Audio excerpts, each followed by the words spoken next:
Hello আসসালামু আলাইকুম, welcome back to my channel Montu's kitchen. আজকে আমি আপনাদেরকে তৈরি করে দেখাবো খুব সহজেই ঝটপট কিভাবে চিকেন স্যুপ তৈরি করা যায় সেই রেসিপিটাই। আশা করি ভালো লাগবে। আর যারা এখন আমার চ্যানেলটি সাবস্ক্রাইব করেননি, প্লিজ আমার চ্যানেলটি অবশ্যই সাবস্ক্রাইব করবেন। প্রথমেই আমি দুটো বাটি নিয়েছি, এর মধ্যে নিয়ে নিচ্ছি মাঝারি সাইজের একটি ডিম, আর অন্য বাটিতে আমি নিয়ে নিচ্ছি 2 টেবিল চামচ কর্নফ্লাওয়ার।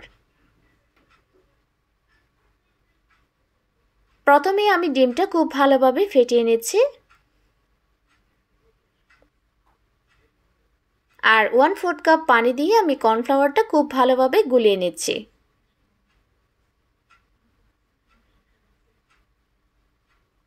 আর এটা গুলিয়ে নেওয়ার পর এগুলো আমি একটা সাইডে রেখে দিচ্ছি, এগুলো আমি পরে ইউজ করব। এখন একটি প্যানের মধ্যে নিয়ে নিচ্ছি 250 গ্রাম ওজনের চিকেনের একটি ব্রেস্ট পিস। চিকেনটা আমি এভাবে কেটে নিয়েছি। এখন এর মধ্যে আমি নিয়ে নিচ্ছি মেজারমেন্ট কাপের 5 কাপ পরিমাণ পানি, আর এতে এখন আমি দিয়ে দিচ্ছি 1 টেবিল চামচ আদা রসুন বাটা। দিয়ে দিচ্ছি 1/4 কাপ গাজর। গাজরটা আমি ছোট কিউব করে কেটে নিয়েছি, তবে আপনারা যে কোনো সবজি এখানে অ্যাড করতে পারেন।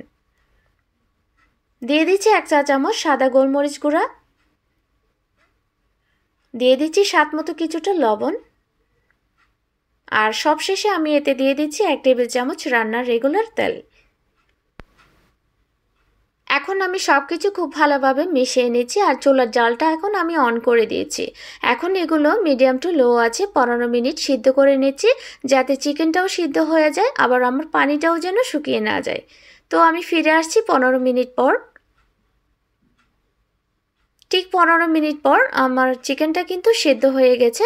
এখন চিকেনটা আমি এখান থেকে তুলে নিচ্ছি, আর যে পানিটা রয়ে গেছে সেটাই হলো আমার চিকেন স্টক। এখন এই চিকেনটা আমি সেরিরেট করে নিচ্ছি। এখন এই চিকেন স্টকের মধ্যে আমি দিয়ে দিচ্ছি সেরিরেট করে রাখা চিকেনগুলো।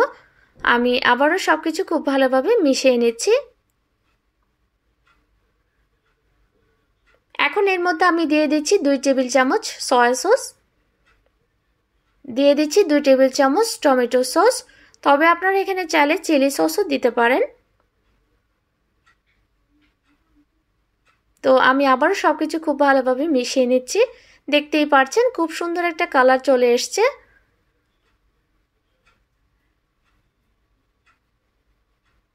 এখন এর মধ্যে আমি দিয়ে দিচ্ছি যে কর্নফ্লাওয়ারটা গুলিয়ে রেখেছিলাম, সেটা আরেকটু খুব ভালোভাবে মিশিয়ে নিচ্ছি, কারণ কর্নফ্লাওয়ার গুলিয়ে রাখার পর সেটা নিচে জমাট বেঁধে যায়। এখন এই কর্নফ্লাওয়ারটা আমি এখানে অল্প অল্প করে অ্যাড করছি। কর্নফ্লাওয়ারটা একেবারেই দিতে যাবেন না, এটা অল্প অল্প করেই এখানে অ্যাড করে দিবেন, আর অনবরত নাড়তে থাকবেন। তো আমি কিন্তু কর্নফ্লাওয়ারটা সব দিয়ে দিয়েছি, আর এটা আমি 1 মিনিট মতো এভাবেই জাল করে নিচ্ছি। আর আমার চুলার আঁচ কিন্তু মিডিয়াম টু লোতেই আছে। এখন আমি যে ডিমটা ফেটিয়ে রেখেছিলাম সেটাও এখানে অল্প অল্প করে অ্যাড করে দিচ্ছি। পুরো ডিমটাই আমি এর মধ্যে দিয়ে দিলাম। ডিমটা দেওয়ার পর বেশিক্ষণ জাল করার প্রয়োজন নেই, জাস্ট 1 থেকে 1.5 মিনিট এটা আমি রান্না করব, কারণ বেশি রান্না করলে ডিমটা শক্ত হয়ে যাবে, এর জুসিনেসটাই নষ্ট হয়ে যাবে। সবশেষে এতে আমি দিয়ে দিচ্ছি আধা চামচ টেস্টিং সল্ট, আর দিয়ে দিচ্ছি 2 টেবিল চামচ কুচি করা মরিচ। এটা সম্পূর্ণ অপশনাল, আপনারা না চাইলে এটা স্কিপও করতে পারেন। এখন সবকিছু আমি খুব ভালোভাবে মিশিয়ে নিচ্ছি, আর চুলার জালটা এখন আমি অফ করে দিচ্ছি। আর চুলার জালটা অফ করে দেওয়ার পর এখন এতে আমি দিয়ে দিচ্ছি 1 টুকরো লেবুর রস। লেবুর রসটা দেওয়াতে এতে সুন্দর একটা ফ্লেভার আসবে, আর এর টেস্টটাও কিন্তু অনেক গুণ বেড়ে যাবে। তো এই তো হয়ে গেল আমার চিকেন স্যুপ। খুব সহজেই এই চিকেন স্যুপ আপনারা বাসায় তৈরি করতে পারেন, আশা করি ভালো লাগবে। এখন এটা আমি সার্ভ করে নিয়েছি। তো এই চিকেন স্যুপটা আমি একটু পাতলা করেছি, তবে আপনারা যদি ঘন চান সেক্ষেত্রে কর্নফ্লাওয়ারের পরিমাণটা আর একটু বাড়িয়ে দিতে পারেন। তো আশা করি আপনাদের ভালো লেগেছে। বাসায় কিন্তু অবশ্যই ট্রাই করবেন এবং আমাকে কমেন্ট বক্সে জানাবেন। আর ভিডিওটি ভালো লাগলে অবশ্যই লাইক দিবেন এবং ফ্রেন্ডস এন্ড ফ্যামিলির সাথে কিন্তু শেয়ার করতে ভুলবেন না। তো সবাই ভালো থাকবেন, আমার জন্য দোয়া করবেন।